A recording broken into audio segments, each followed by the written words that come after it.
Great, thank you. Welcome, everyone.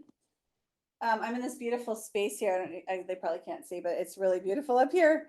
Welcome. Let's see, good afternoon. It's 12:06. We'll call the financial administration. No, wait, it's the Marketing, Regulatory, and Legislative Subcommittee meeting to order. Let's see, it's Friday, February 16th. We are physically located at the AVA headquarters at 1999 Harrison Street, and we have several remote locations that are posted on the agenda. I don't think I need to go over them individually, right? Okay, great. Let's see. Members of the public that are listening and may want to make a comment, you can do so either by raising your hand, or let's see, the clerk, I guess, will call on you if we have any public questions today. Let's see, and have a roll call. Yes. All right. Director Bartlett, Director Barrientos, Director Jorgens, or Mayor Hennon. Yes, Mayor Hannon here. Thank you. Director Wright. Here. Director Patino. Director Patino. Yes, here. Yes. And Chair Roche. Here. Thank you. We have a quorum. Thank you. Next, we'll move on to public comment. Let's see. Public comment is reserved for members of the public wishing to give a comment on non-agenda items. Members of the public will be given 2 minutes to give their comments. Do we have any people online wishing to make a comment or in the room? No. No, I don't see any. No. No one online? No. Okay, I'm gonna go ahead and close public comment and move on. Let's see to our first item, which is approval of the minutes from October 13th. Hopefully you had a chance to take a look. Any comments or a motion to approve the minutes would be great. Move to approve. Thank you. Have a second? I'll second. Great. Thank you. So we have a motion to approve and a second. All in favor? We can just do that, right? We don't have to take a vote on this one. We do have to take a vote. Oh, we do. Okay. We'll take a vote on that. Alright, Director Bartlett here. Director Barrientos here. Director Mayor Hennon. Aye. Yes. Director Wright. Yes. Director Patino and Chair Roche. Yes. The minutes are approved. Thank you. All right, let's move on to our legislative update. Yes. Are you doing legislative? Okay. Oh, Hi, thank you. So give me a second to share my screen. Right, so you'll share the, okay, perfect. Yes. Thank you. And everybody can hear me clearly? Yes, give me a second. Yes, we can.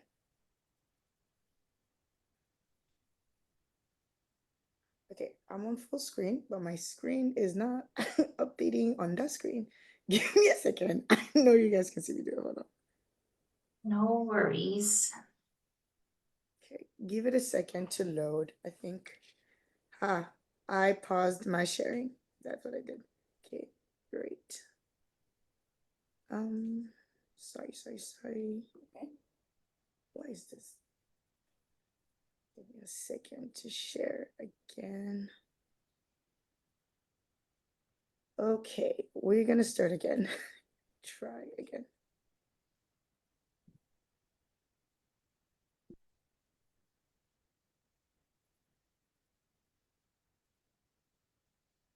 I'm See it in so- that view. I mean, can we advance our? If you collapse the right-hand column, you could just continue. It's full screen on my screen, so it's don't know what's happening. Give me a minute.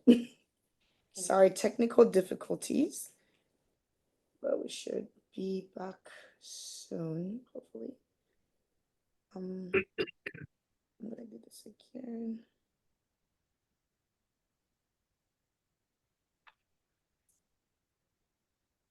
Okay.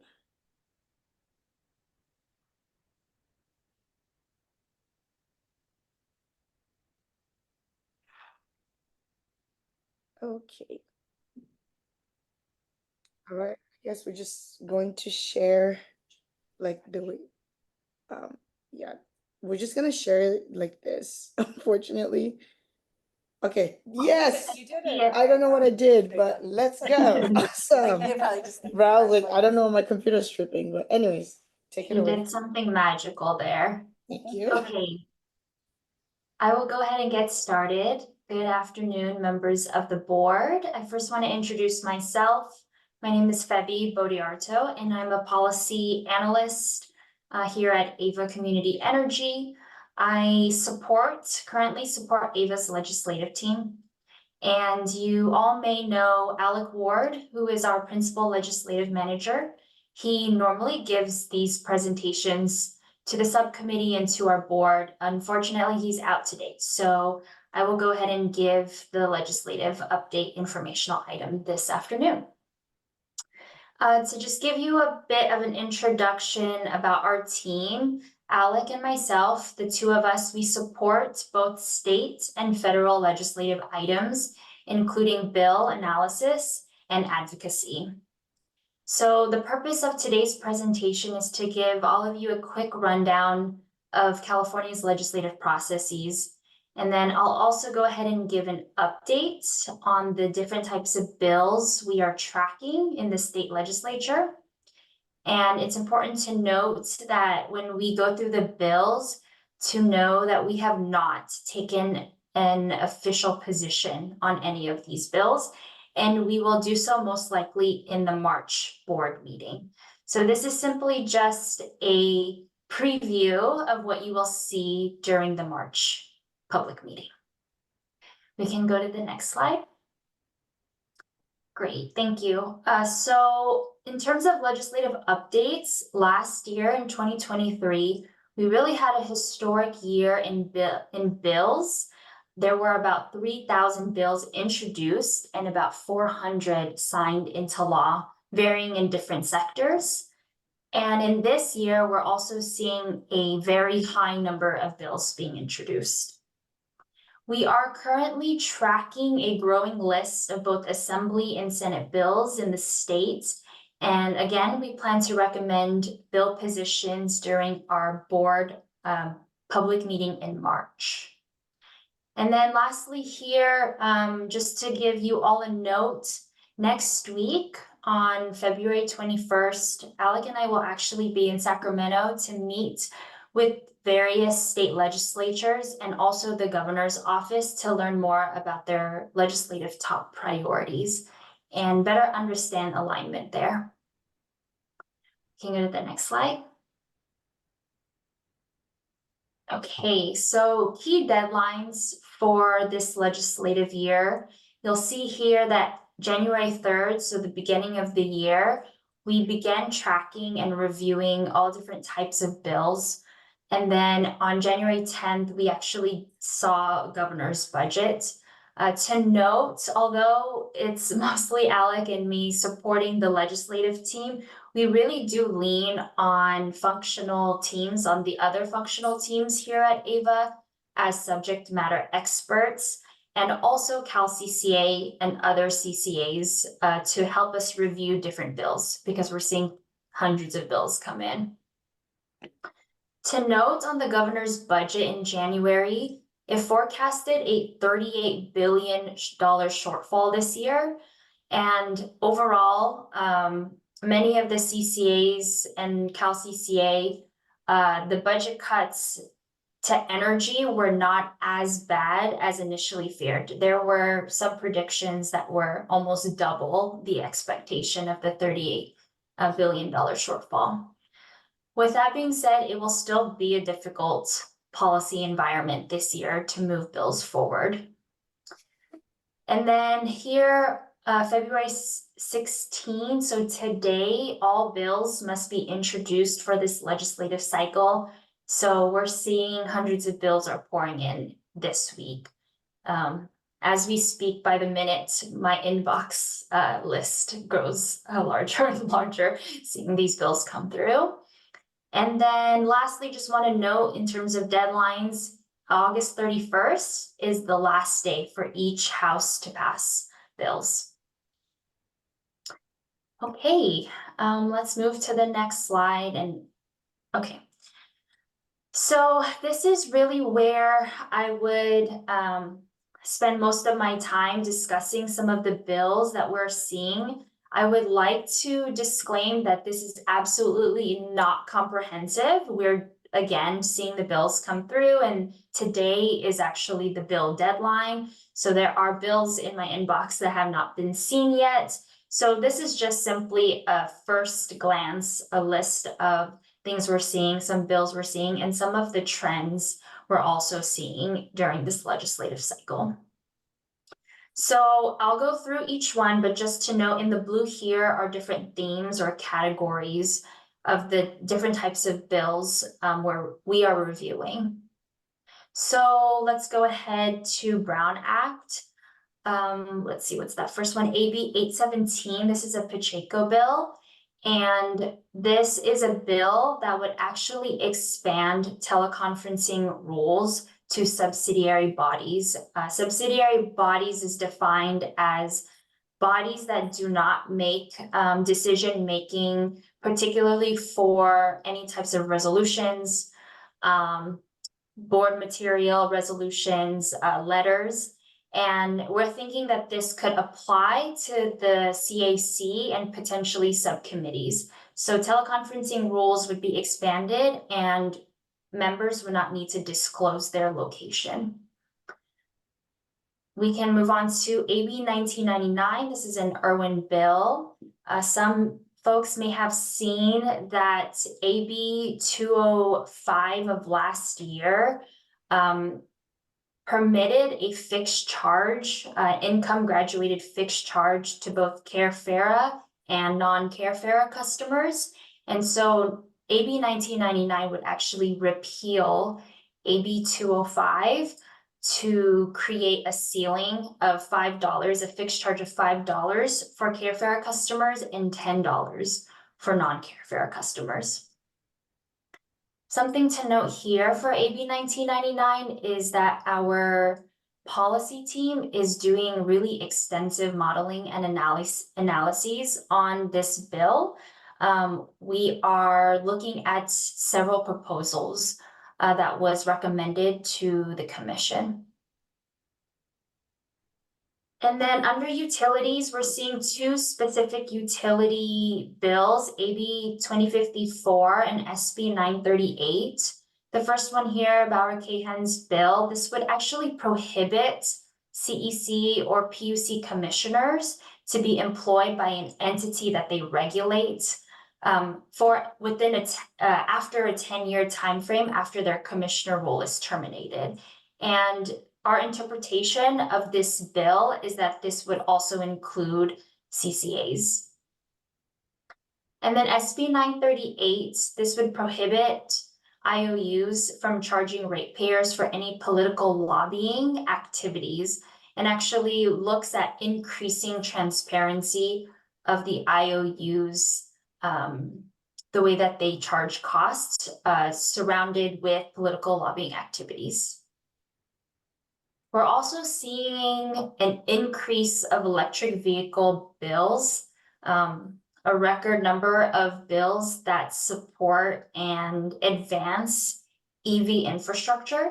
The first here is AB 2125. This is a Garcia bill. This requires the CEC to create a grant program to facilitate EV charging at affordable multifamily housing properties. What's interesting about this bill is that AVA actually supported a bill last year, SB 529, which is a Gonzalez bill, that is very much in alignment with what this bill is trying to do. And then we see a Skinner bill, SB 233. This requires all new vehicles to have bidirectional capabilities. So Skinner attempted this bill last year and it did not pass, I think after the first house, so there's plans to try again this year.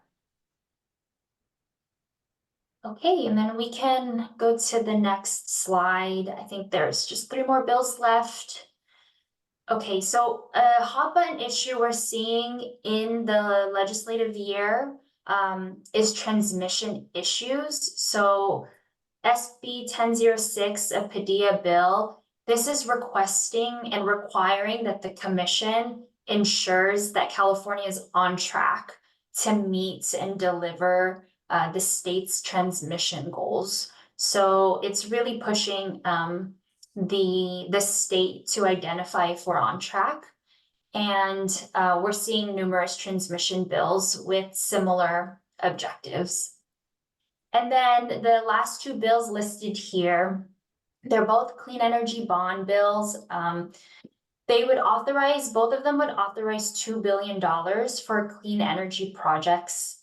And this was a request from last year. And the intel here is that they're currently working on what can be included under the 2 billion, what different types of activities would be included under the 2 billion bond. And there's an expectation as well that the final funding would not be as high as $2 billion. So they could actually decrease this authorized amount. And some of the activities that have been suggested include transmission projects, so advancing clean energy transmission projects, zero emission EV charging infrastructure, as well as storage programs. So we're also seeing that under these clean energy project bonds. And I think that is it for me. Is that the last slide, Raisa? I think it is. Yeah, I'm open to any questions if there are any questions. And again, both Alec and myself support this team. So feel free to reach out to us if there are suggestions or any comments regarding any of these bills or strategies regarding advocacy. Thank you. Thank you. Yeah, thank you for the presentation, all the information. Should we do public comment first on this one? If we have any, do we have anybody online? No, we do not have any. Oh, we do. No, we do. We do. We have Local Clean Energy Alliance. Okay, great. Yeah, go ahead. Let's see. Yeah, please go ahead with your comment. Jessica Tovar, East Bay Clean Power Alliance. I did have some questions. Obviously more questions around position, but I'm assuming, and correct me if I'm wrong, if I missed it, that there's no position right now, but that you're following these bills. That's what it looks like. And I do think that that one that bars CPUC commissioners from working at a place that they would regulate is actually really good, because if you didn't know this history, around the time that the PCIA charged the power charge indifference adjustment, from what I recall, championed by Carla Peterman, to charge community choice customers for leaving the IOUs, then got promoted to Southern California Edison. So went from the CPUC to Southern California Edison and championed a bill that pretty much took money from community choice people for leaving the investor-owned utility for a community choice program. And remember, the PCIA is a charge that you don't pay once, you get charged repeatedly for, and that's something that the agency has to pay for. That's something that the customers have to pay for. And so I do think that that sounds good so far. It's the first time I've heard of it, so I appreciate these updates. And I am very interested in knowing what the positions are on the other bills, and specifically around the fixed charges, which sounds really terrible, actually. So I'm curious, what the agency is thinking about around that. That's it. Thank you. Thank you. Yeah, and I think Febby made it clear that there is no position right now, and that the position will be happening at a March Board of Directors meeting. Is that right, Febby? Yes, that's correct. Okay, thank you. Do we have any other public comments? There are no other public comment. Thank you. All right, we'll close public comments. And do we have any questions from the directors? Let's see. I see Mayor Hannon, or Director Hannon, I should say. Go ahead. Yes, thank you very much. Febby, thank you for the report. Greatly appreciate it.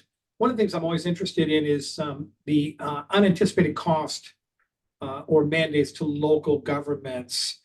when you come back in March, will your summary include any anticipated cost to local governments and or to residents in general?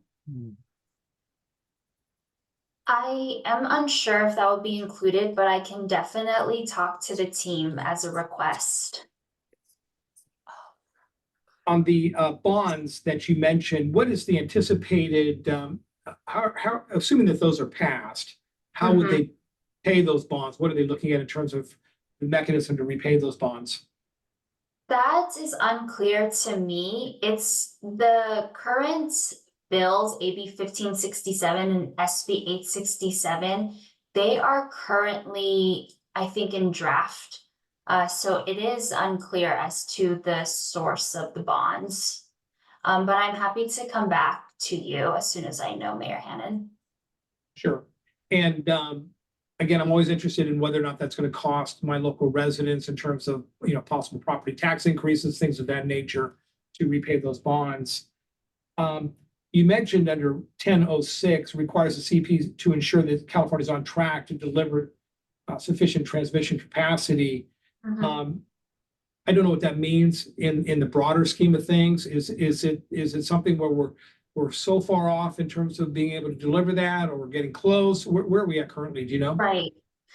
I don't know where we are currently. I think that's the intent and the objective of this bill is to have further transparency on the state's goals, right? So as we're trying to advance and clean up the grid, there isn't as much transparency if the state is meeting its transmission capacity goals. So it currently is a bill that is not very lengthy.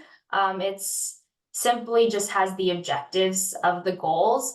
But I think in the coming weeks, it will get fleshed out by the sponsor of the bills. Yes, so I think I answered your question. You did, Okay. and I support the goal. I think it would be Yeah. helpful if the author or somebody kind of analyzed it in terms of here's where we are today, here's where we think we will meet that goal. I think that would be helpful for the folks to understand. Yeah. I support the 2125 in terms of the EV sharing and affordable multifamily. Are they looking at a certain set number of EV charging stations per number of units? For example, if we have a 100-unit affordable complex, for example, are they proposing, 10%, 10, for example, we should have 10 charging stations? Is there any kind of a ratio that they're looking at? Yeah, that's a very good question. So this current bill does not have a current ratio, but I assume that that would be also included. Just looking at past examples of EV bills on multifamily affordable housing. I believe in SB 529, there was a percentage proposed. I don't remember the percentage on top of my head, but it might mirror or look very similar to that past bill. I appreciate that. My last question is I also support the commissioners being employed by an entity. Is that something, as far as you know, that would be applied retroactively? I do not know the answer to that. I don't think that there's any specific language on retroactively. It's probably sets a tone for future looking, but I'm not exactly sure. So again, I appreciate your report, very thorough. All I would request moving forward is, as I monitor these hearings, is that any questions that I've posed, if that could somehow be incorporated in the March executive summary, that would be appreciated. Yeah, of course. Thank you for your comments. Thank you very much. Thank you. Any other comments? Director Ryder, Director Patino? Nope. Okay, Director Barrientos, do you have any comments on this, or do you want to take a minute to get caught? Yeah. Okay. All right, I just had a couple. So yeah, I'm really interested in the AB 2125. We've talked a lot about that in Hayward. We have a lot of multifamily housing, especially coming on, and trying to find the infrastructure to help people convert to EV is really important. So yeah, and I mean, and I thought it was a really good point from Mayor Hannon about the ratios per units, if there was going to become some sort of standard, that's interesting. And then, oh, and what was the past bill that you said you think it's gonna mirror that might have more information in it? There was Min's Bill SB 529. I don't know if it's, there is alignments there. So I don't know what it would specifically look like, but both bills have the same policy objective to create greater accessibility for EV infrastructure.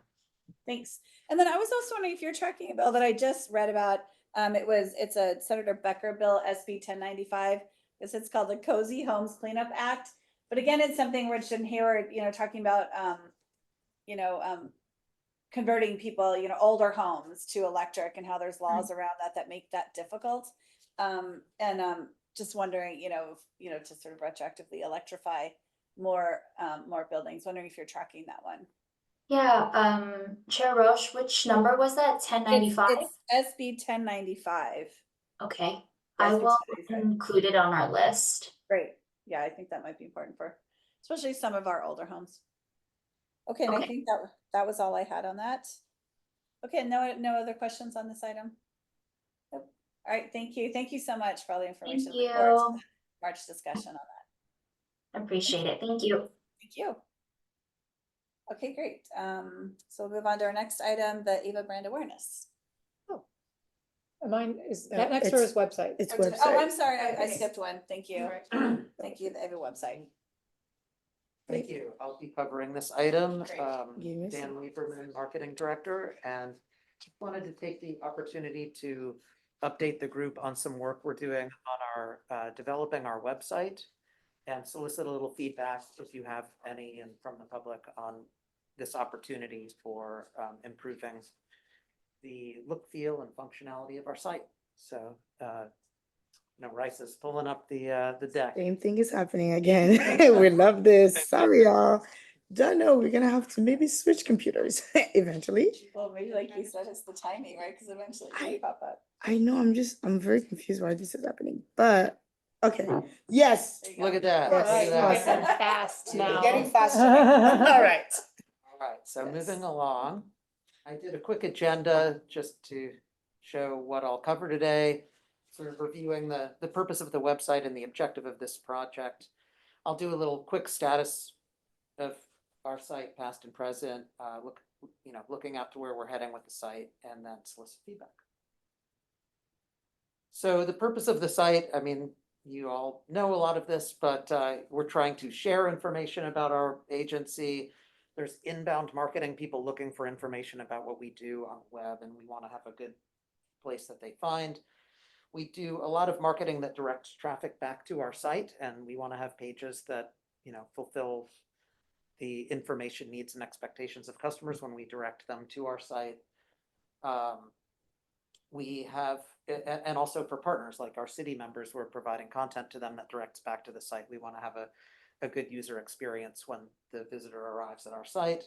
We document and warehouse our public meetings. We have over 900 pages on our website just of public meetings. It's all the, even this meeting will get cataloged on our site, the video, all of that stuff. So it warehouses all of that. And of course, as we launch programs, we want customers to be able to enroll. Customers want to opt out or opt up. That sort of functionality is key to our site. And then for this project, we are doing some architectural development to make information easier to find. We're adding some new features, including more city-specific content as we grow, as we expand out to Stockton and Lathrop. Especially this year, we want to be prepared for a lot of visitors that are looking for geographically specific information. We're transitioning to a new content management system, and I'll address that in a little bit. We're moving back to WordPress. There's some plugins and some other functionality that we think are optimized there. We do have Google Analytics and some SEO, but we had an audit done as part of this process, and they recommended a number of improvements. So we're going to make those performance improvements. We're going to make it look better. We're rebranding, and we captured some of that already, but we're gonna make it really embrace our new brand identity.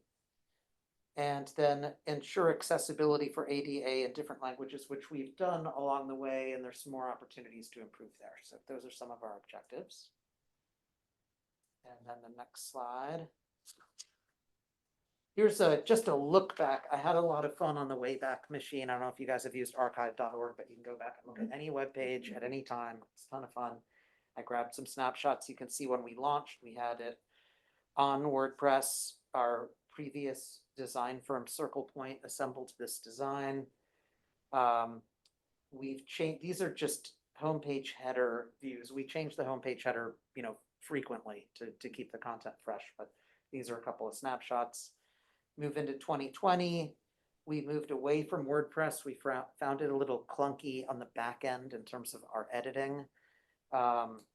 We wanted something that had easier text editing so that everyone involved could make quick text edits, add meetings, all of that stuff.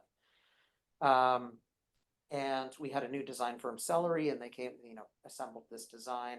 You can see our logo changed a little bit, the layout changed, and the back end changed. Then move into 2023. Forestry, the content management system we had been using, was being terminated, so we really had to get off that platform. Gave an opportunity for us to refresh the look and feel a little bit. And we moved on to something called sanity.io, which we are currently using. If you click again, you'll see where we are now, which is still on sanity.io, but we reskinned the website in October when we moved from EBCE to Ava. It was just a reskinning. We didn't rethink how the website operates. It was just changing logos, changing colors, fonts, but not a new architecture. And we added a little bit of functionality. We moved to a Google Translate widget so you can, have a drop-down menu and see the site in any language. We added the incentive finder tool and a couple of other things, but now we're just going to take a real critical look. If you click again, this is the project that we're doing now to sort of, not just put paint on it, but, think about how we can serve the community better with our new site. So we're working with a company called Project 6. They're a Berkeley design firm. We selected them through a competitive solicitation. They've been great to work with. We had our kickoff meeting in December. So this is we're just getting out of the gates with the project. We're right now working on architecture. I put a little image that's hard to read. It is linked if you guys want to see, I can show you that image a little bit closer, but we're rethinking just how we present the information, how it's categorized, and just try and make it really easy for users to find. We'll do a little user testing in the process so that we can get people who aren't familiar with our site to poke around. The next steps include really focusing on how can we make our homepage a great landing page for everyone. They can find the info they need very easily. And we're doing some content rewriting to make sure it's not, that it as we move the information around, that we're just making the language easy for people to digest. And then we're doing some redesign of the icons that we use, the iconography, just, if it's a solar program or a battery storage program or wind power or whatever, just coming up with a set of icons that fit in with our brand. We're going to acquire new photography and videography. We've been using the same collection a lot, and so we're trying to get some fresh images. We need images that include Stockton and Lathrop. We have a catalog of photos we're going to do. And then this should all be launched hopefully in June. And then I think I'm just sort of at this point, that's where we are. Wanted to make sure everyone was not surprised when we do this. So giving you the chance to get a preview. And also I'm just curious to hear from you and the public about if there is functionality that's lacking or content that's lacking from the site that, if you visit the site and you think, wow, I came looking for this thing and I couldn't find it, or if there are functions that, in your role as a city council person or whatever that you would like to be able to access on our site. So I guess I'll just stop there, see if you have questions or feedback. Great, thank you. Thank you. I'll go to public comment first if we have anyone. Yes, we Okay. do. We have one member of the public with their hand raised. Local Clean Energy Alliance, you're recognized for 2 minutes. Okay, hi, thanks, Jessica. Go ahead.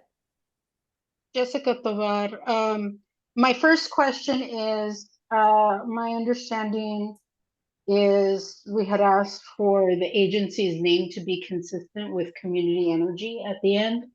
And is the website avacommunityenergy.org being purchased and going to be used?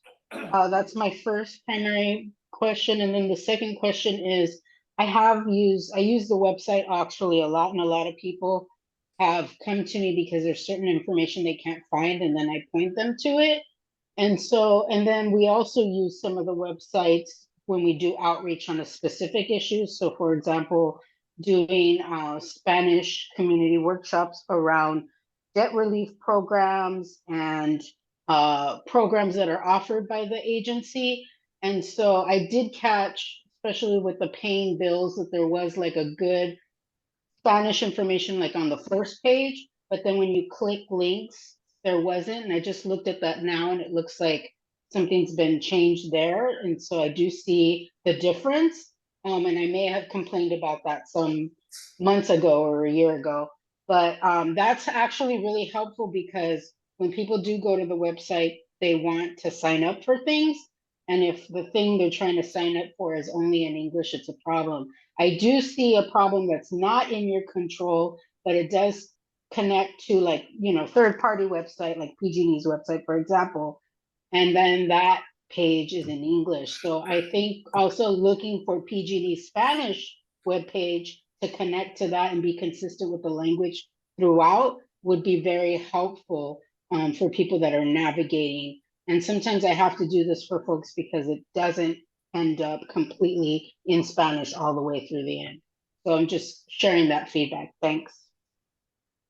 Thank you, Jessica, and I think Jen heard all of that, right? So, Yeah, captured it in my notes. yeah, great. Thank you for that feedback. Do we have any other public There are comments? no other public members of the public with their hand raised at this time. All right, thank you. Then we'll close public comment and now move on to director questions. Anyone?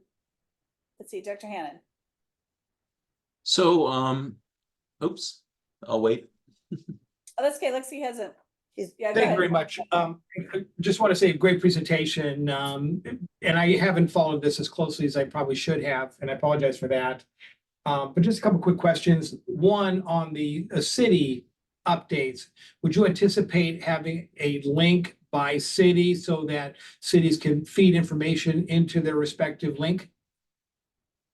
Yeah, so in the past, we have done some city-specific landing pages when, like, for example, when a city is doing a mass opt-up to Renewable 100 and they're setting that as their default service, then we set up like, at the time, ebce.org/Berkeley, and that sort of thing. And so we're gonna hopefully build out that whole suite of sites so that each jurisdiction will have a landing page.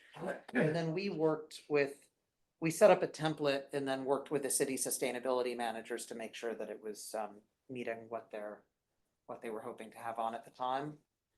And I found that worked pretty well. I'd like to augment that or amend that with maybe some data driven. We have a lot of data about, customers in your jurisdictions, what your opt-out rate is, how much savings they've accrued on Bright Choice, things like that I think might be engaging, like infographic type of stuff, rather than just having some basic info. And then also site-specific information, like when we roll out critical municipal facilities, if there's a facility in that jurisdiction, we could feature it on the page, or if there's an e-bike lending location in that jurisdiction, we can include it in that page. That's still a ways off, but that's what we're looking to, prepare the site to have those capabilities. Well, I think you've done great work in this regard. And one of the challenges on websites and any other mass, means of getting information out is having sufficient staff to keep it updated on a regular, timely basis. Do you see that as a hurdle for you, or you have sufficient staff to be able to do that? We're doing all right on staff. These consultants have been great, and I think we'll keep them on some kind of retainer or something if the project continues to go well, so that we'll have some web development support, over time. Yeah. It's budget request season, so. Well, we also have an open position right now for a content strategist, so we are staffing up to be able to sort of continually optimize what is on our site so that it's pulled up when people are looking for specific information that is sort of timely and relevant. So that will be one key function of this new role that we're actively hiring for. Excellent. Thank you for the report. Thank you. Director Wright. Yes, regarding the website, just wondering about ADA accessibility. I know that when I was at the local school district here, that was a big thing for us. We had to make sure that our website was ADA compliant. I don't know if we have that requirement here, but I know there's some issues, especially for the visually impaired, making websites accessible for them. Yeah, thanks for that question. We have been doing an occasional audit to ensure ADA compliance. There are some web tools available, and we have our web development consultant who we use now doing an occasional audit, and we have that. It was, when we issued the RFP, it was a required element of the firm, and so that is built into our work plan. Okay, because I know the contrast, I think, is one of the big things. You have to be able to turn the contrast up or down for ADA compliance. So just wondering. Thanks. Yeah, thanks. I appreciate you calling that out, because it is something that has been something we've been trying to do as we can and incorporate into all of the upgrades we've made. Thank you. Annette, do you have any questions, Lisa? I have questions, yes, of course, why not? Director Varian. I got a couple things. Is there like an album like what Ava does, so you can kind of advertise, like, I know the charging station being put up in Livermore, but I can't, when I asked, oh, this is Ava, so, well, I didn't know, I couldn't tell. I mean, like a little album, photo album, here's what we've done in these cities, and we kind of toot our own horn. And I got another idea, we're, Livermore has an airport, and we're supposed to get hydrogen in there somewhere. I don't know how they're gonna do it. And one person said, instead of putting a big, acres of panels, why don't we use panels on top of all the roofs? Does Ava do things like that? Yeah, I think there are some things that we do that might be helpful. One is, like, for example, we have a Power Projects webpage, and it catalogs every project that we've contracted for. And as they get built, we add photography about those projects. So you'll see, solar and wind farm, everything that we've put online. There's also a catalog of the projects that are being built. In some cases, we get preliminary development photos if the developer will share them with us. And then we have photos. We will have photos when we roll out e-bike program, and we have a lot of photos of our induction cooking program and that sort of thing. We don't have them cataloged as an album, so that's something we could consider doing, is having sort of a media assets page that just has photography assets that people can look at. I like that idea. I'm gonna write that down. What's that called now? Did you Right. name it something right now? I mean, right now we have the Power Projects page. I think it is avaenergy.org/power-projects for that. And then there's, for induction cooking, you'd have to go to our programs. You'd have to click on residential and then programs, and then you would see those photos. I know, we I don't- can't You're believe- asking- What's your name? Dan Dan? Lieberman. Yeah. If you're asking specifically about the DC fast chargers, they're not built yet. Oh. And we are in the process of selecting what we're calling a go-to-market strategy partner to help develop of many things. One thing is a potential product name. So that would ultimately be on the chargers, Because I but we're not Yeah. that far along yet. I think we have 3 shopping centers, like, see, what are they doing? And then say, I know there's charging stations there. They're Livermore. not the Ava chargers yet. Oh. Yep. oh, Are they gonna be or what? There are sites in Livermore that Yeah. are part of phase 1 Is that?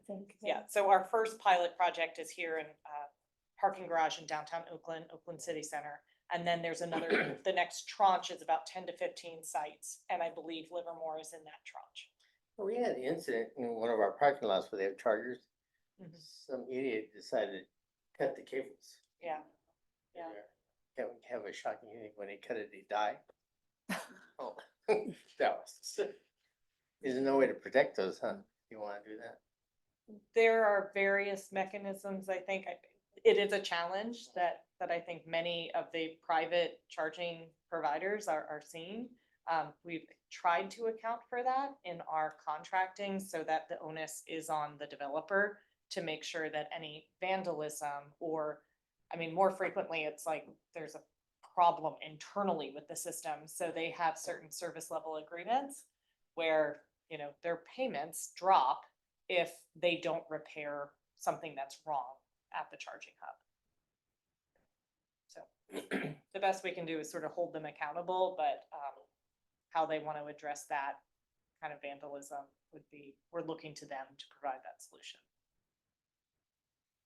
Thanks. Anyone else? I think I just had a couple. I like the idea of sort of the more fleshed out city specific sites and the idea of having some data for cities. And then also, and I don't know if this is there already, but if somebody's interested because they independently, you know, discovered Ava and they can go, is there something that says you're already connected? You know, because I think a lot of people don't realize, like in Hayward, Absolutely. you know, that if it's an address or just you know, you're probably already connected, click here, that kind of thing. Yeah, you are hitting on like my theme. I can see Teresa smiling. I 'cause know, that is you, like you the- just teed me up so That is- beautifully. I thank you, Director Exactly. Roche. I'm trying to craft new headlines that just hit that. It's to me, you're already a customer, and if you're on Bright Choice, you're saving 5% are things that I don't think people Yeah. do understand. I And agree, so yeah. if we can finesse some good headlines that make that clear, that is, we're actively working on that. Yes. So Great. yeah. Good, thank you, yeah. Hopefully we'll achieve that objective. Yeah. Yeah, well, that sounds great. And then is there a timeline? So I think the timeline of Ava is really interesting. Is that, I don't know if that's something passe on websites now. I know people used to do it, but just the timeline was sort of like, I don't know, bubble pictures or something to have Sort of people understand. Like telling the story of Yeah. our agency in Yeah. a timeline. Okay. Yeah. So I think it's interesting the way, and then the way cities pop on as we've moved along.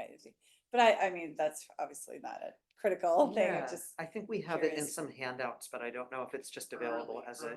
Yeah, I don't think we have it on the web, but I like that because we will have an About Ava Energy okay. page. I mean, we do now, but we Yeah. can. Yeah, and I mean, I would leave that up to you guys and the consultants. I don't know if it's a good idea or not. I'm just interested. So.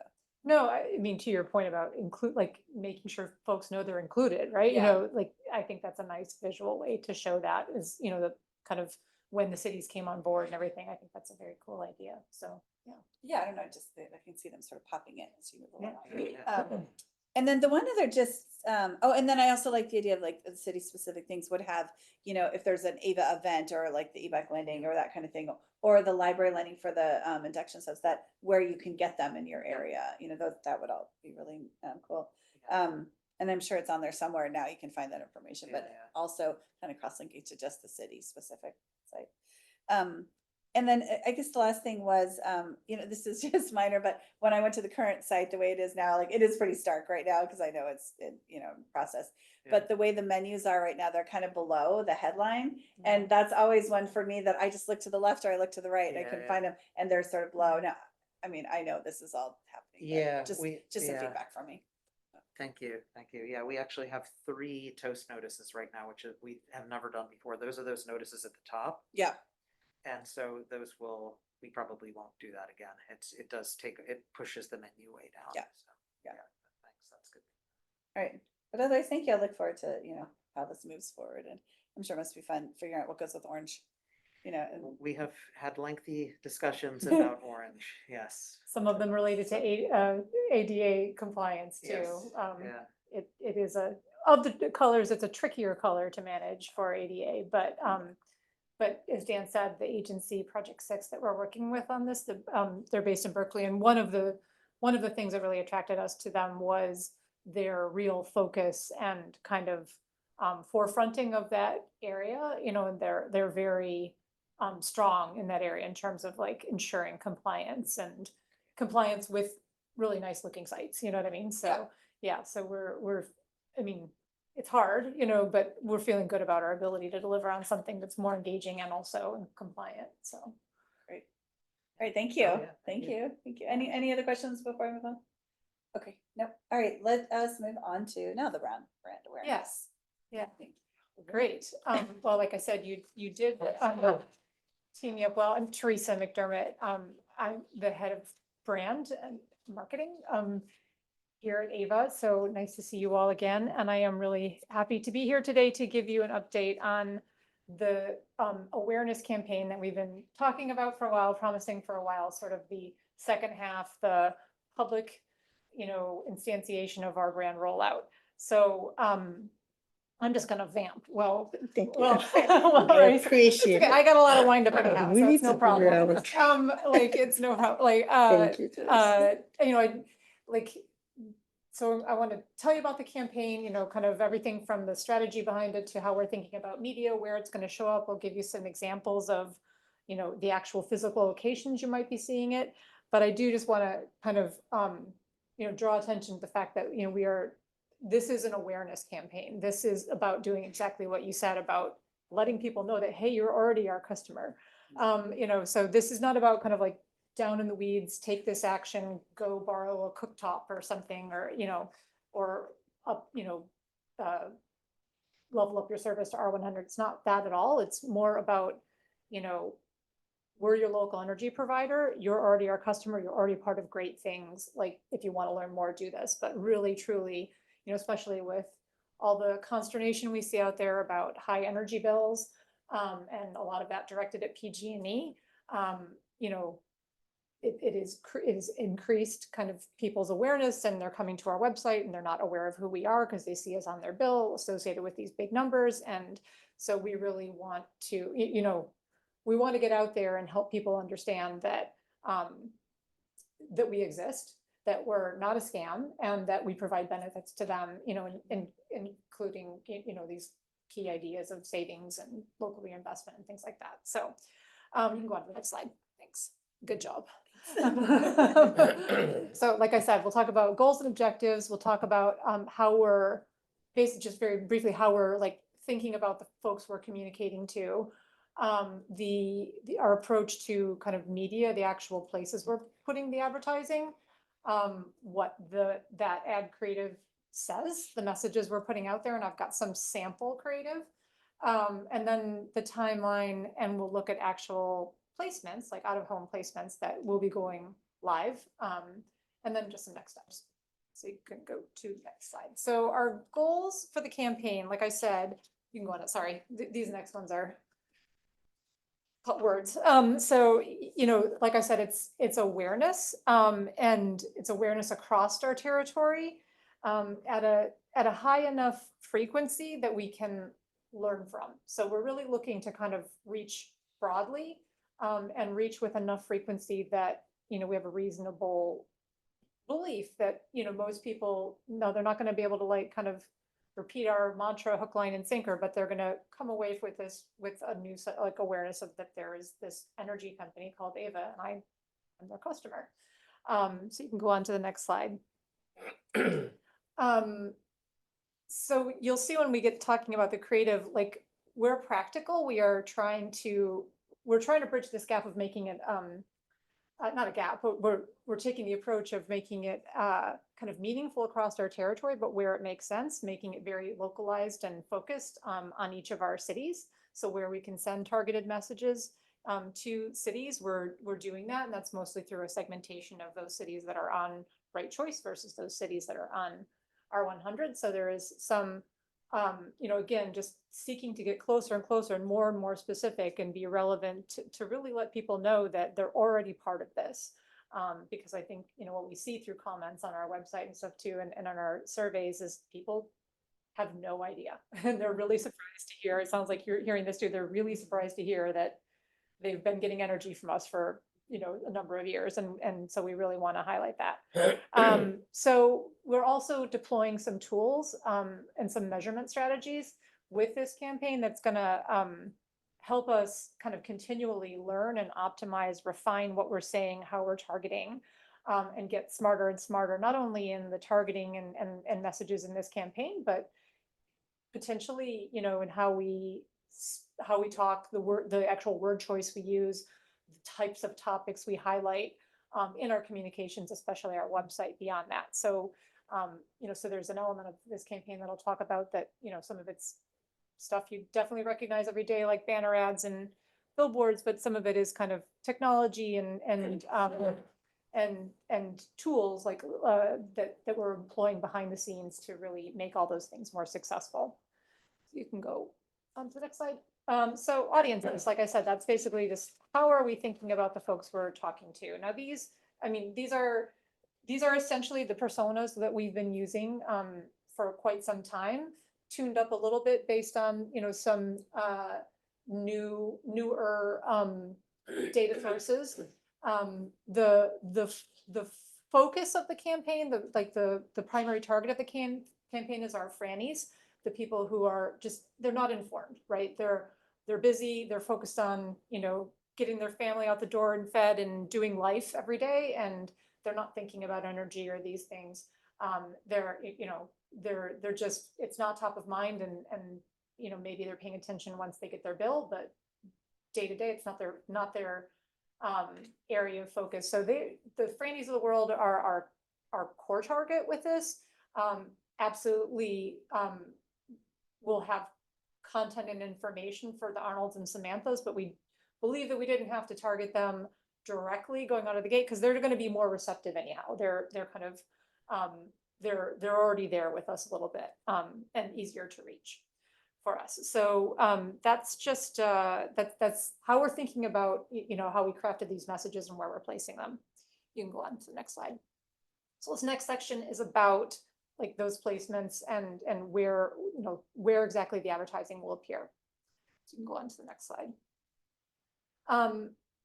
Like I said earlier, you know, our objective is to create understanding, you know, that we exist, and that we're here to kind of help them with greener energy at lower prices, right? So the overall objective is awareness, and we're trying to achieve that through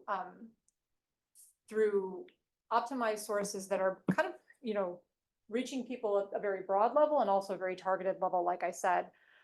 So it's a mixture of high impact, very visible things out of home, and these way more kind of like minutely targeted things. You'll see, we'll talk about these digital channels. Like, we want to know what people are searching on, and we're going to be monitoring and tracking that, the things that they land on our webpage, where they pay attention to.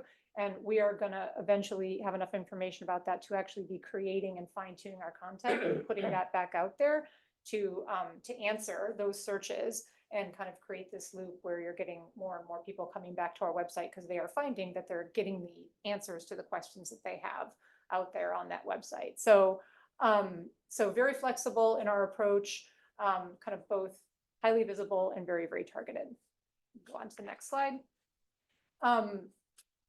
Those were generalities that I just said. Specifics, like what are these channels that we'll be using for this campaign? We are mostly up at the top of that funnel around awareness, right? So like I said, out of home display advertising, we anticipate doing some like at least a postcard, potentially a larger mailer with a programs brochure in it, direct mail to people's homes that ties in with this campaign. So, you know, if they're somehow able to ignore us everywhere else, they're going to get something in their home that's going to tie them back to the campaign too. Social media, we have some streaming radio planned, and customized content. And then, as I said, search engine optimization, pay-per-click, and email as well. So we know we get good open rates with email, so we want to make sure that we're using that channel. So as I said, with this campaign up there at the top of the funnel, and you know, the belief is that the better job we do up there, the more receptive we make people to all the things that kind of appear lower in the funnel, right? And it's easier to get them down further ultimately towards that green area of, loyalty and advocacy and referral and endorsement. So you can go on to the next slide. So, oh, you're going so fast. What are we gonna say? That's okay, you're good. That's, no. You can go on to the green one. What are we gonna say? How are we trying to bring people along with our messages? So, we, with this campaign, because it is awareness and because we know that, most people don't know who we are, we're trying to balance. You'll see clever headlines that are kind of, that will stop you a little bit and make you go, oh, what is that? With very, very informative, straight to the point subheads that answer the question about, why they should care, why the reader, why the audience should care about what we're saying. And the tone of them all is optimistic. We're trying to create a sense of belonging, really rooting in the community and a sense of togetherness. We're not leading hard with cost savings because, our overarching brand kind of ethos is around, creating a brighter future for everyone and not solely, a low cost message, but we do have a value message in there. And as people get further into kind of, if they are coming along with us and clicking on this, on the ads, for instance, it will take them to landing pages that very, very clearly spell out cost savings and things like that. So just saying you're not going to see like say 5% on a billboard, but you will see messages that lead you to that. So these next few slides are just these are mock-ups. These are not actual placements. But there's 3 key headlines that we're using in the campaign. This one is shine on, right? This notion of shine on. And we see this working across our service territory. It's a message that would work for customers who are on either R100 or Bright Choice, but in some, both in our out-of-home placements and in our targeted digital advertising, we have the ability to, and email and other things, we have the ability to customize. Obviously, we know where folks live. We have the ability to customize to their cities. And so, we like this kind of inspiring and catchy headline, shine on Berkeley in this instance, and then a subhead that tells them, hey, you're our customer.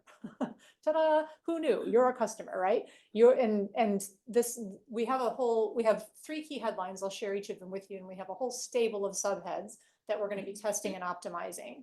And so as we find which subheads are driving the most engagement, we will kind of optimize towards those. But this is one idea of you're enjoying clean energy and low rates with Ava Community Energy. So it does exactly what we said, like tells them you're our customer. Now, I mean, that if I did not know that if I thought I was PG&E's customer and I saw something like this, I would be intrigued enough to say like, excuse me, what? And I might go look. And that's exactly what we want. So yes, of course. I've heard that term shine on here. I just Googled it. Yeah. Read it. Oh, God. Okay. Okay. Shall I read it out loud? It says to deceive one or tell one a lie, especially in order to deflect or avoid responsibility for something. I hear you, and I think in my understanding of when that phrase used that way is like if I said, oh, I didn't trust that guy, he was really shining me on, right? I don't think, when it's used in this declarative sense about shine on, you're doing great things. I take that those words are used in that way, but we'll certainly learn from testing whether people take them that way. We are gonna, and we have the ability to optimize, but yeah. I think of the John Lennon song. We all shine on, well, instant karma. Yeah, instant karma, Turns that's out right, yeah. people live, just like the car Nova, in Central America, Nova means it doesn't go, Nova, Yes. and it didn't sell well. Did not sell well Yeah. there, yes, that is So definitely a people take it. famous.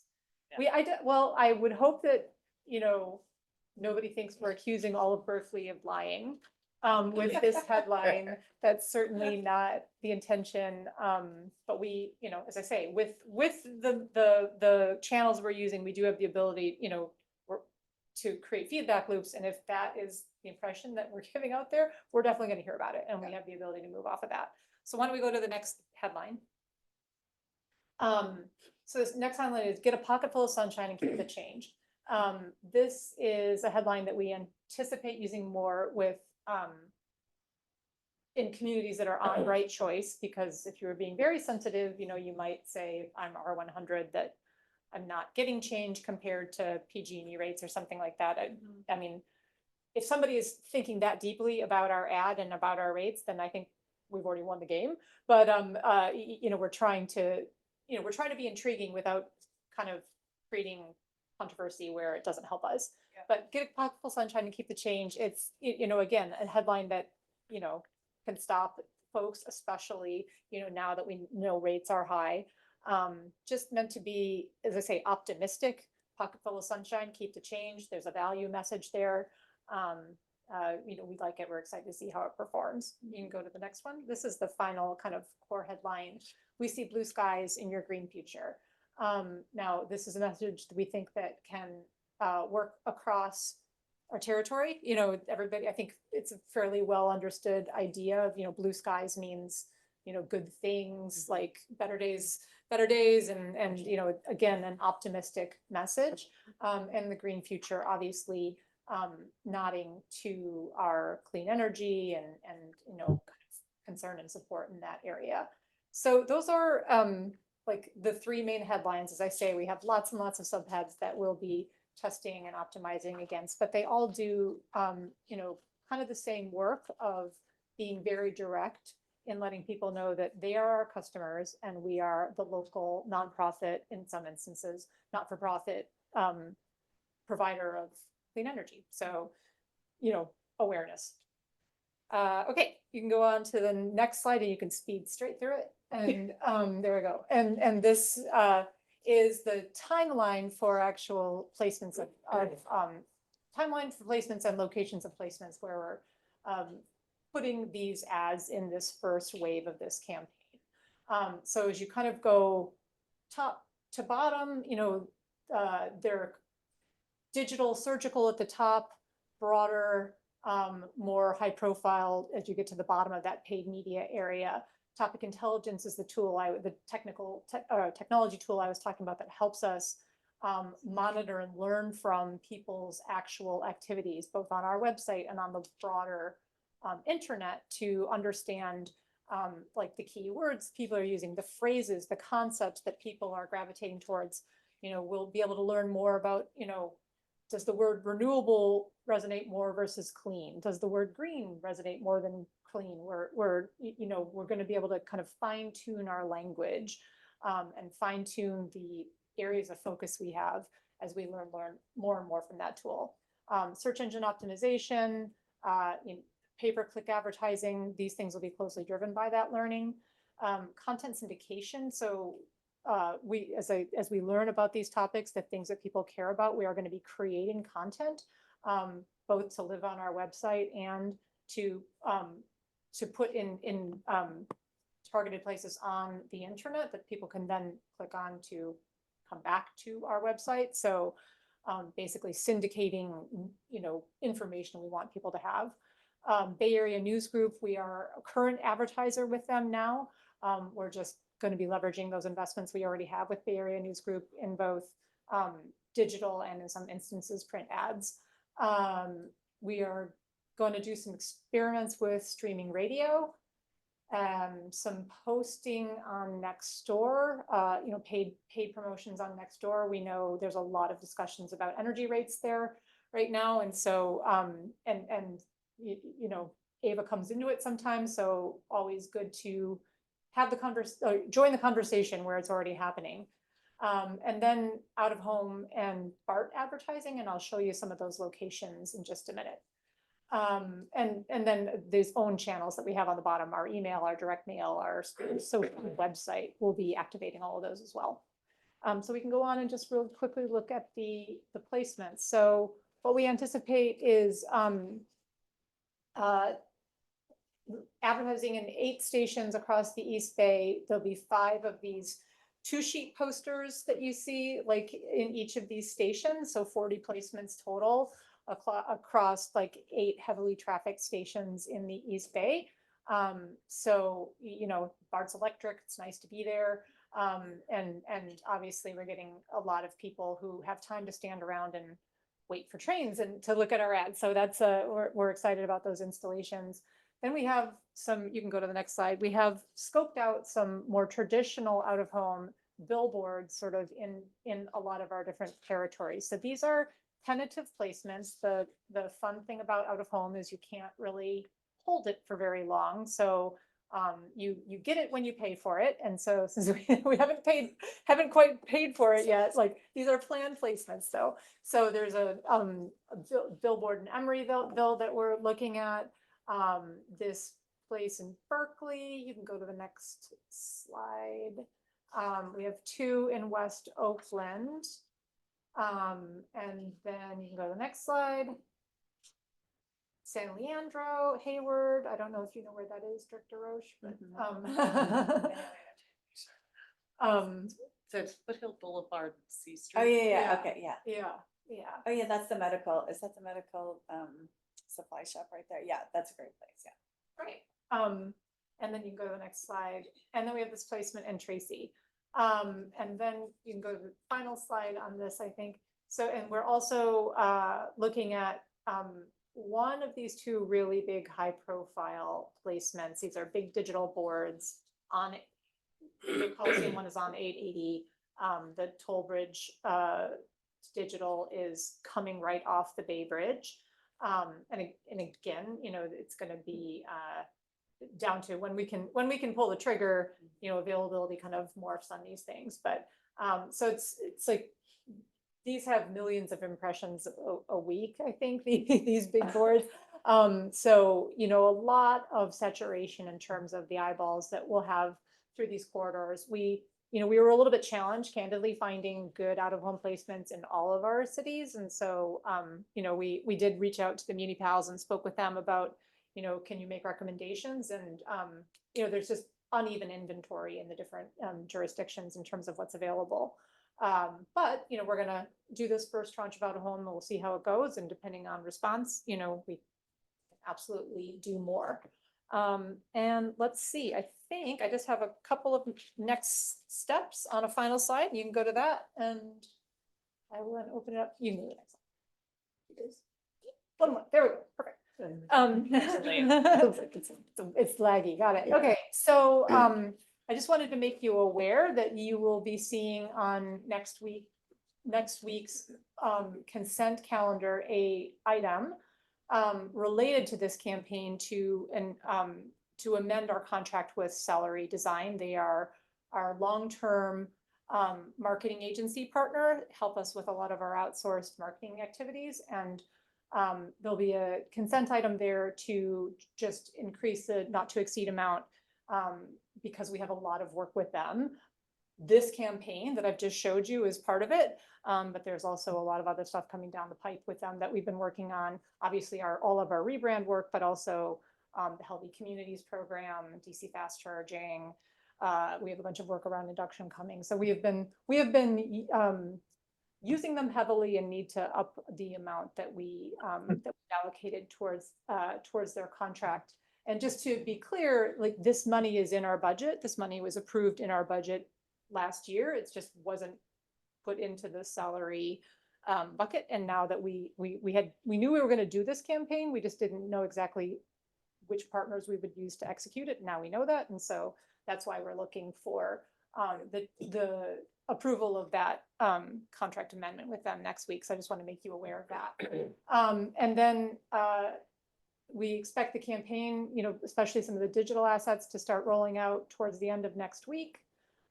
Early the following week. The out of home takes a few days. Once it's approved, the out of home takes a few days to actually get posted, not the digital stuff, but the actual physical out of home. But all going well, we would expect to start seeing this campaign in market at the end of the month. And I would love to come back in April and give you a status and let you know what we've learned so far and what we're seeing. So that's what I have today. love to take any questions or suggestions. Great. Thank you. It's exciting. Do we have any public comments on this? We have no public comment. No public comments, okay. No public comments out there? Okay, I'll close public comments. Hold it. Wait, do we get, No, it's a panelist. Never mind. okay. We're good. Yes. Okay, all right, so close public comment. Okay, director questions. Let's see, Director Hannon. I'm sorry, I didn't catch your first name, the presenter. Teresa, Teresa, that was a great report. thank Really you. great report. I think you've done a lot of really good work. Some suggestions. One, I love the orange color. Let me just be honest with you. I love the orange. Thank you. Secondly, when you look at marketing opportunities, one of the challenges, of course, that we face every month is that we don't send out the monthly bills. The monthly bills are sent out by PG&E, and you see a little bit of line on there about AVA.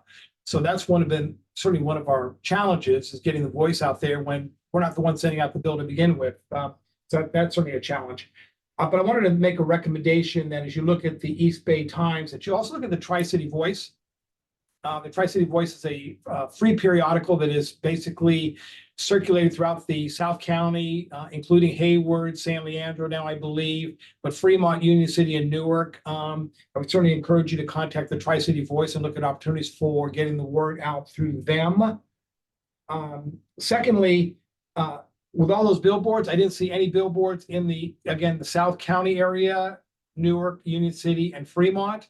We do have digital boards along as you come off the Dumbarton Bridge, heading into Newark, Fremont. We also have a digital billboard right there on 880 as you go between, I want to say, Maury and Stevenson. It could be Dakota and Thornton, but we have a digital board there. So I'd like to see a little bit more presence, if I may suggest, in the south part of the county.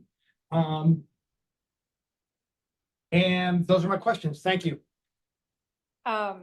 Great. We will definitely look into all those things. The digital boards are expensive, so we were trying to be judicious and kind of like deploying those ones with the highest traffic, but absolutely take your point that we also want to have a balance of coverage across the territory. So we'll have a look at that. Do you know the specific art locations? I don't, because again, it's down to availability. So I there are see. 12 stations in the East Bay. We will have a presence in 8 of them, somewhat depending on, what's available to us when we pull the trigger. Right. But With we the can, objective being as yes. dispersed as possible. and- Exactly, yeah. yeah. So it is absolutely true that, there will be BART locations, in that area, and we could also it could be that all 12 are available to us and we just say, these are the ones we want to focus on. So we can make sure that BART especially has a presence in the south side of the county. So what's the cost for a digital? It depends. It depends on, basically it's like number of eyeballs times how much I think they can charge you. But, so the higher the traffic area, the more expensive the billboard. But the ones coming off of the Bay Bridge, for instance, are about $40,000, $40,000 to $50,000 for a 3-month placement there. The ones that are city-based and more static are less than that, maybe. I don't have the thing from me, but $7,000 or $8,000 maybe, or something, for one of the more static billboards. So it varies, and it's, as you can imagine, very much tied to the number of people that's going to see them. So higher traffic, higher price. Good. Any other questions online?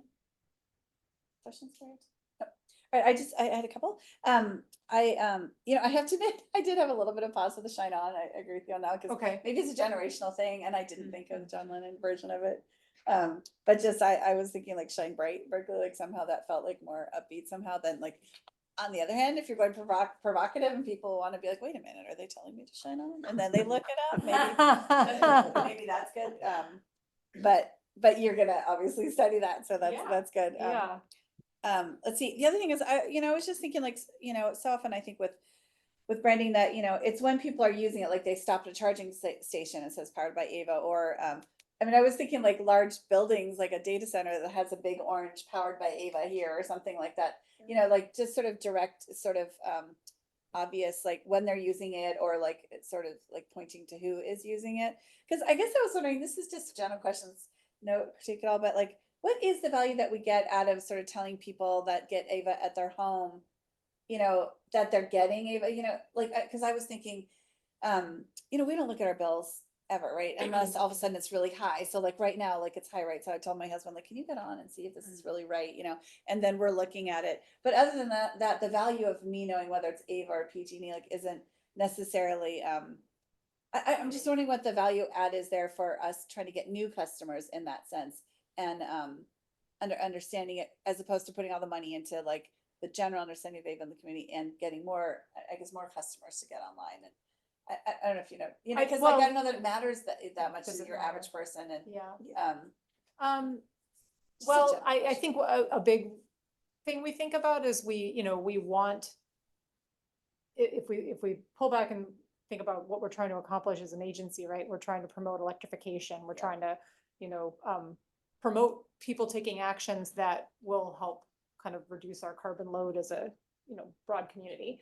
And so awareness of Ava, is the first step in them kind of being able to engage with us on those programs that they could take action on, right? Yeah. So it's like, if they don't know that we exist, they're not gonna like engage with our induction cooktop lending program or Yeah, something, right? okay, yeah. And so I think it's really, I take your point, what different, they're gonna pay for their electricity one Yeah, way or another, yeah. what difference does it make?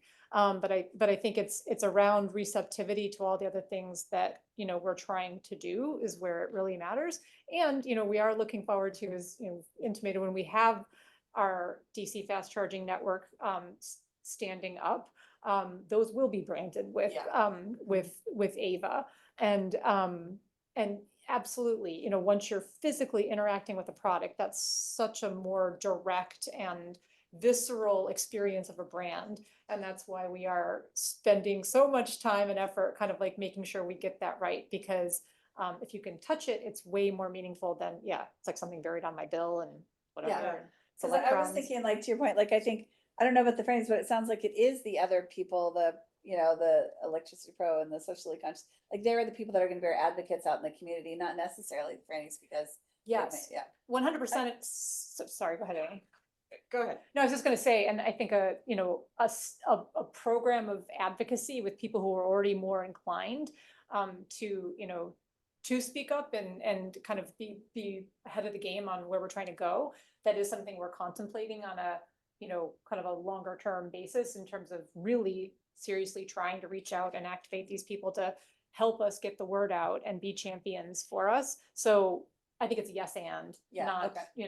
not or. Sorry to cut you off. No, not at all. I was just going to sort of say, part of the rationale behind the rebrand, the new name, the new look and feel, is to act more like the consumer brand, because we're trying to influence decisions, but we don't want to ever leave behind our $500 million function in every individual's life, which is delivering that electricity. And so by reminding people that that is our kind of essential core business, and letting them know it's already moving towards 100% clean and you're doing your part. So it Okay. gives an accessibility to all of our customers in a way that if it was focused more on the DC fast chargers or updating your stove to induction, it's like, well, that's not Yeah. accessible and available to me. Like, in the way that, no, your energy is already clean and you're doing your part. Okay. It helps to bring everyone in and sort of establish that original awareness, and then we can build from that. Okay. No, thanks for enunciating. I just had this thought when I was doing, like, does your average family like need to know? But thank you. I appreciate that. Okay, I think that's all I had. Yeah. Yeah, that's it. And then just the timing, because it is so expensive. I mean, our bills are so high right now. Like, this is a time where I feel like that driving, sort of like people are looking now, and so how they're realizing like, oh, it's Ava, not PG&E. So obviously this is really timely. Yeah, I mean, I think we would have preferred it that people's energy bills weren't so crazy high Yeah. right now, but like, since they are, if we can be Yeah. there and help, They're paying attention at least. Right. Yeah, maybe it'll make our Got job a their little bit, attention. it'll make our job a little bit easier. And hopefully it does provide a little bit of a window and a sense of, if people really want to go there. Again, this campaign is not trying to drive like people taking actions necessarily, but if they do want to come to our website, they're going to find things that they can do maybe to, you know, from kind of like energy saving tips to, you know, moving to a different plan or whatever it might be. So there are actions they can take, even though this campaign isn't specifically about doing that. So, yeah. Thank you. Yeah, no, thank you Okay, very any much. other questions? No, I guess not. No, thank you. Thank you, Thanks. everyone. Okay, so we're moving on to committee, member and staff announcements, and agenda building. Let's see, do we have any agenda items you'd like to add? Anyone? No? Nope. Nope, and I didn't have any either. No announcements? Staff announcements? No. Okay, I think we're good. Right. So we're done. So then I'm gonna go ahead, right? No further comments, everyone? Okay. Then we can go ahead and adjourn the meeting at 1:30. Everyone have a nice afternoon. Thank you. Thank you very much. Bye. Bye.